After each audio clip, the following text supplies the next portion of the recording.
بسم اللہ الرحمن الرحیم. کبھی میں بھی جنگ کروں گا، فوج تیار کی.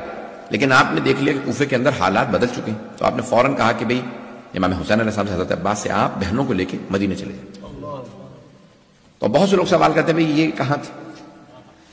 جب جنگ میں لوگوں نے ساتھ نہیں دیا تو آپ کے خانوادہ کہاں تھا؟ ان کو آپ نے خود مدینے بھیج دی. اور پھر عبید اللہ ابن عباس کو، اپنے جو والد کے چچا زاد بھائی تھے عبداللہ ابن عباس کے چھوٹے بھائی عبید اللہ ابن عباس، انہیں سپہ سالار بنایا. اور جب جنگ کے لیے گئے تو وہاں شام والے نے پیسے بھیجے، معاویہ نے پیسے بھیجے. مجھے پڑھنے میں کوئی وہ نہیں ہے نام لکھے، تو اس نے پیسے بھیجے. اور اس نے پیسے بھیجنے کے بعد یعنی جو اپنے افراد کو کہا کہ فوج کے افراد سے کہو میں پیسے بھی دوں گا، عہدے بھی دوں گا، میرا ساتھ دو. آدھی فوج مختلف لوگوں نے توڑی اور ان کو باقاعدہ پیسے ساز باز ہوا. تو یہ فوجوں کو خریدا جانا نئی بات نہیں ہے. احزاب فوجیں بکتی رہتی، بات پہنچ رہی ہے جانے کی راستے. تو یہ ایک مرتبہ شام والے نے باقاعدہ، پھر دوبارہ امام حسن مجتبی علیہ السلام نے کہا نہیں، یہ آدھی فوج جتنی بھی ہو میں جنگ کروں. وہ جو آدھی فوج رہ گئی تھی اس میں بھی باقاعدہ چیمیں گوئیاں شروع ہو گئیں، یہاں تک کہ امام اکیلے اپنے خیمے نماز پڑھتے تھے.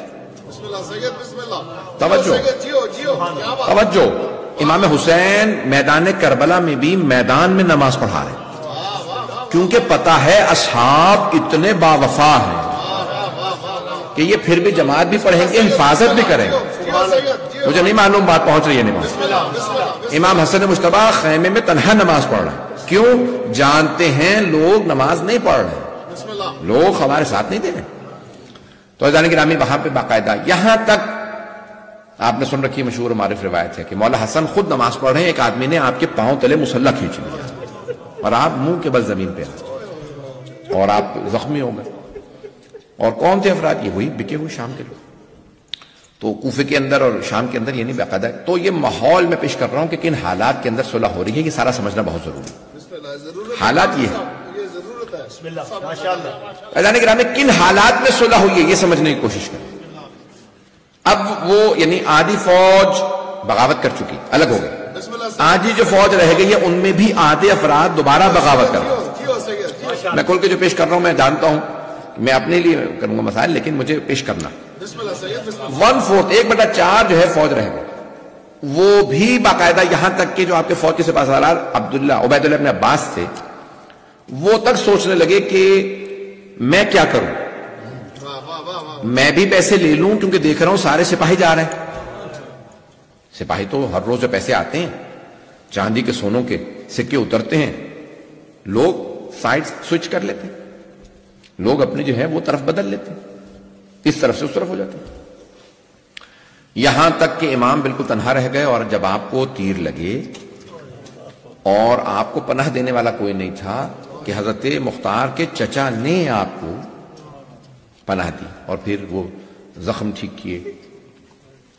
یعنی امام حسن مجتبی ان حالات کے اندر. اب جب دو علماء نے وجوہات پیش کیے، ایک کہ بھئی آپ کی جنگ ذات کے لیے نہیں تھی، امت کے لیے تھی، اور امت سمجھنے پہ تیار نہیں تھی کہ میں میرا ساتھ دو. کہا کہ نہیں، آپ کا کیوں ساتھ نہیں، پیسوں کی وہ بات کر رہا ہے. ایک بہت بڑا مسئلہ جو کھڑا ہو گیا تھا جناب امیر کے لیے اور اہل بیت علیہ السلام کے لیے کہ جنگیں داخلی شروع ہو گئی تھی.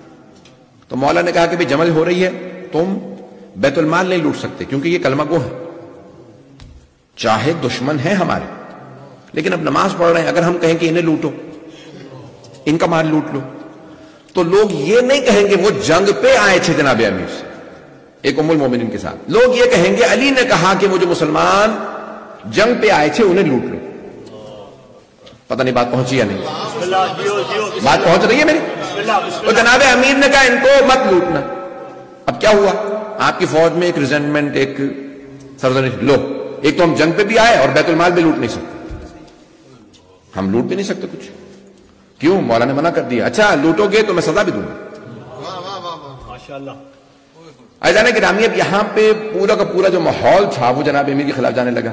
کہ ایک تو ہم جنگ پہ بھی آئے اور ہمیں نہ لوٹنے دے رہے ہیں، نہ زرہ لوٹنے دیتے ہیں، نہ تلوار، نہ پیسے. مولا فوراً روک دیتے ہیں، لوٹ نہیں سکتے.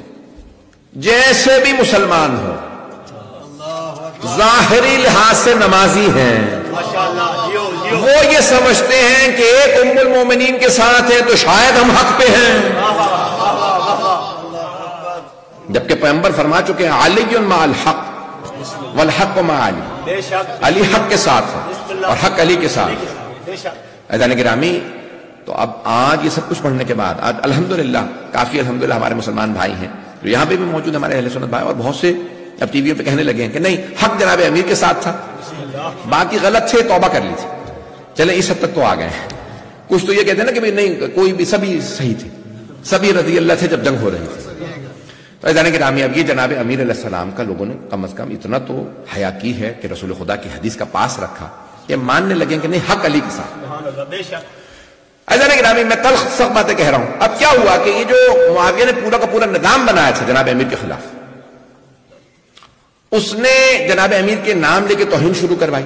ممبروں سے 70 سال جناب امیر کا نام لے کے جس جناب، سنیے گا غور سے، حبیب خدا فرما رہے ہیں اگر میرا اور میری آل کا، میرے اہل بیت کا، خاص طور سے میرے بھائی علی کا خطبے میں نام لے کر درود و سلام نہ بھیجا جائے تو خطبہ قبول نہیں. نہ جمعے کا خطبہ قبول، نہ عید کا خطبہ قبول. نام لے کے درود و سلام نہ بھیجا جائے، خطبہ قبول نہیں. خطبہ قبول نہیں تو نماز قبول نہیں، نہ نماز جمعہ قبول، نہ نماز عید قبول. توجہ، پیغمبر اسلام فرما رہے جب تک درود و سلام نہ بھیجو نام لے کر، اور لوگ نام لے کر تبرہ کرتے ہیں، لوگ لعنت کرتے رہے جناب امیر کا نام لے کر، جناب امیر المؤمنین کا نام لے کر. اور وہ پورا دور ایسا نہیں ہے کہ ایک آدھ مرتبہ ایسا ہو گیا، 70 سال ہوتا رہا، 70 سال ہوتا رہا. اور لوگ تماشا دیکھتے، یہاں تک کہ کچھ بچے اسی لعنت کو سنتے سنتے جوان ہو گئے، انہیں عادت ہو گئی، ان کے دلوں میں بغض بیٹھ گیا جناب امیر علیہ السلام کا. اور لوگوں کے دلوں میں نفرت کیسے ڈالی گئی؟ یہ جو جناب امام حسن کا دور ہے بڑا سخت ترین دور ہے. کن حالات میں صلح ہوئی؟ آپ جانتے ہیں بچوں کو جانور سے بڑی جلدی محبت ہو جاتی ہے. بچے کو آپ بکری کا بچہ دے دیں، ہرن کا بچہ دے دیں، بھیڑ کا بچہ دے دیں، خرگوش کا بچہ دے دیں، مرغی کا بچہ دے دیں، بہت جلدی مانوس ہو جائے گا، کھیلنے لگے گا، وہ یوز ٹو ہو جاتا ہے. تو اب وہ معاویہ نے کیا کیا کہ بچوں میں شام میں کہا کہ کہو کہ معاویہ کی طرف سے سب کے لیے انعام ہے، سب بچوں کو تحفے. ایک ہفتے میں بچے سب یوز ہو گئے. کب؟ اس رات میں جا کے جب بچے سو رہے ہوں تو سارے جانور کاٹ کے پھینک دو سارے، اور میرے افراد گھر گھر موجود ہوں. صبح جیسے ہی بچے اٹھے اور روئیں گا یہ کس نے کیا، تو کہا کوفے سے علی آیا تھا تمہارے جانور کو مارے گا. بچوں کے دل میں کیا ہے؟ بغض. جب جناب زینب کبریٰ نے سوال کیا نا کیوں ہمیں پتھر مار رہے ہیں، اب بغضاً لابیک، تیرے باپ کی دشمنی میں. اس نے بچپنے سے ہمارے جو ہے وہ جانوروں کو مارا، اس نے حملے کیے، اس نے ہمارے لوگ مارے، آج ہم بدلے لینے کے لیے آئے. آپ سوچ سکتے ہیں آپ. تو بغضاً لابیک بار بار جملے دہراتے تھے لوگ، بغضاً لابیک، آپ کے بابا کی دشمنی میں، عداوت، for the hatred of your father, وہ جو ہمارے دلوں میں بغض اور نفرت ہے آپ کے بعد. عزیزان گرامی، یہ حالات ہیں. توجہ، ان حالات میں امام حسن مجتبی علیہ السلام جو ہیں وہ دیکھ رہے ہیں جنگ کی تیاری بھی ہو رہی ہے لیکن لوگ بھی ساتھ نہیں دے رہے. شام سے معاویہ نے خط بھیجا بلینک شیٹ اور اس پہ دستخط کر دی، کہا میں آپ سے صلح چاہتا ہوں، شرائط آپ لکھ دیجئے، میں بلینک شیٹ کے اوپر دستخط کر کے بھیج رہا ہوں، جو شرائط آپ لکھیں مجھے قبول ہے، میں صلح چاہتا ہوں. مولا کہتے ہیں نہیں میں نئی فوج بناؤں گا. لوگوں نے کیا کہا؟ جب دو فرقوں کے اندر صلح ہو سکتی ہو تو رسول خدا فرما گئے صلح کرواؤ. آپ صلح کیوں نہیں مانتے؟ وہ صلح کرنے کے لیے بلینک شیٹ پہ آپ کو دستخط کر کے بھیج رہا. مولا نے کہا تم اسے نہیں جانتے، میں پہچانتا ہوں. توجہ، مولا نے فرمایا تم نہیں جانتے، میں اسے پہچانتا ہوں، میں جو بھی لکھ دوں گا وہ کسی چیز کا پاس نہیں رکھے گا. شرائط تو وہاں لکھی جاتی ہیں جہاں انسان کو پتا ہو کہ کنڈیشنز کو مانا جائے گا، شرائط کو مانا جائے گا. یہ شرائط کو نہیں مانے گا، he will take it as unseen، یہ اس کی پرواہ نہیں کرے گا. کہ نہیں وہ خود آپ کو بلینک پیپر پہ دستخط کر کے دے رہا ہے اور آپ شک کر رہے ہیں. امام نے کہا شک نہیں کر رہا، میں اس کے باپ دادا کو جانتا ہوں، اس کی ماں کو جانتا ہوں، باپ کو جانتا ہوں، ہمیں پتہ ہے اس نے ہمارے ساتھ کیا کیا۔ بسم اللہ سید، بسم اللہ۔ یہ اسی کا تو بیٹا جس نے حضرت حمزہ کے کلیجے کو چبایا تھا، آخلت الاکباد، کلیجہ چبانے والی کا بیٹا۔ لوگوں نے جناب امام حسن مصطفیٰ خلاف مظاہرے جلوس شروع کر دی، نہیں وہ صلح کر رہا، لیکن آج ہمارے ہاں بھی بصیرت بہت ضروری ہے، ویژن بہت ضروری ہے۔ ماشاءاللہ جیو توجہ، تاریخ میں وہ تمام افراد جو نمازیں پڑھتے تھے، روزے رکھتے تھے، خمس نکالتے تھے، زکوٰۃ نکالتے تھے، حج پہ جاتے تھے، جہاد بھی کرتے تھے، پھر بھی دھوکے کھا گئے، کیونکہ امامت کے معاملے میں دھوکہ کھا گئے۔ بے شک جیو سید جیو۔ کھول کے اور پیش کرو۔ بسم اللہ توجہ، یہاں تک کہ خوارج میں سے ایک آدمی، بہت بڑے مرجع تقلید اپنی کتاب میں لکھا ہے کہ وہ جا رہے ہیں جناب امیر کے خلاف جنگ کے لیے، اتنی داڑیاں، پیٹ تک داڑیاں، سجدوں کے نشان، قاری قرآن، حافظان قرآن، اتنے مقدس کہ ان میں سے ایک آدمی نے کہیں راستے میں کہا بھوک لگ رہی ہے، کھجور پڑا ہے، اس نے کھجور اٹھا لیا، منہ میں رکھا۔ دوسرے نے کہا مالک سے اجازت لی تھی کیا؟ یہ تمہیں پتا کہ باغ سے گرا؟ باغ اس آدمی کہا تم نے اسے اجازت لی ہے؟ اس نے فوراً نکالا کھجور، کھاتا ہوا کھجور منہ سے نکال دیا، کہا کیا کروں، مجھے معافی مانگنی چاہیے اس آدمی سے جس کے یہ میں نے کھجور کھا لیا، حلال و حرام کی بھی تمیز رکھ رہا ہے۔ کھجور کو اس نے واپس پھینکا، کہا ٹھیک ہے علی کافر ہے، علی سے لڑنے چلتے۔ نمازی بھی ہے، قاری بھی ہے، روزے بھی رکھتا ہے، کھجور بھی منہ سے نکال رہا ہے غصبی، لیکن پھر کافر کا کافر ہے، کلمہ گو ہے لیکن کفر سے، نفاق سے دل بھرا ہوا ہے۔ یا علی حب کا ایمان و بغض کا کفر و نفاق، حبیب خدا نے فرمایا تھا یا علی آپ کی محبت ایمان ہے، آپ کا بغض کفر و نفاق۔ ابھی بھی نہیں جاگے گا حضرات؟ میں بہت کھل کے پڑھ رہا ہوں، مجھے پتا ٹی وی پہ جا رہا ہے، ساری دنیا میں جا رہا ہے، سنو تو صحیح۔ ہمارے میں نے سارے اپنے مجالس میں بہت کھل کے موقف پیش کیا۔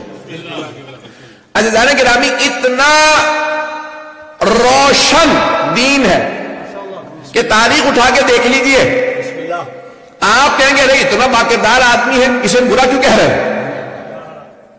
اسے سب پتا ہے، نماز کا، وضو کا، غسل کا، روزے کا، خمس کا، زکوٰۃ کا، جہاد تک کا پتا۔ اور جہاد کس کے خلاف کر رہا ہے؟ کل ایمان کے خلاف۔ تلوار اٹھا رہا ہے، کہتا ہے یا علی اکفرتا، یا علی آپ کافر ہیں۔ اگر تاریخ میں نہ ہوتا کبھی میں اپنے ممبر سے نہ کہتا یا علی اکفر، یا علی آپ کافر ہیں، جس کو رسول خدا فرما رہے کل ایمان ہے۔ یہ کیا کہہ رہے ہیں؟ عزیزان گرامی، اس دور میں یہ دور تھا کس کا؟ مولا حسن مجتبیٰ کا۔ اب لوگ کیا پریشر بلڈ کر رہے ہیں؟ آپ قرآن کے خلاف ہیں، رسول خدا کے خلاف ہیں، اس نے بلینک شیٹ پہ دستخط کر کے بھیج دی۔ آج کا تو شیعہ ایسا نہیں، خدا نہ کرے کہ کوئی ایسا بھی ہو، آج بھی دفاع کر رہے ہیں لوگ۔ ائمہ اہل بیت علیہ السلام کے ممبر سے، ائمہ علیہ السلام کے پیسے سے ان کے دشمنوں کا دفاع بھی ہو رہا ہے، ان کے دشمنوں کا دفاع بھی ہو رہا ہے۔ بات پہنچ رہی ہے؟ عزیزان گرامی، اب یہ کیا ہوا؟ مولا حسن مجتبیٰ علیہ السلام کا دور، لوگ مولا کے خلاف ہو گئے سب۔ آپ صلح کیجیے، میرا پوچھتے ہو تو میں راضی نہیں، جنگ بھی تمہارے خاطر کہ میں عدل و انصاف، میں اس کے ماتحت نہیں ہوں، عدل و انصاف تمہارے لیے مانگ رہا ہوں، تمہیں عدل و انصاف نہیں ملے گا۔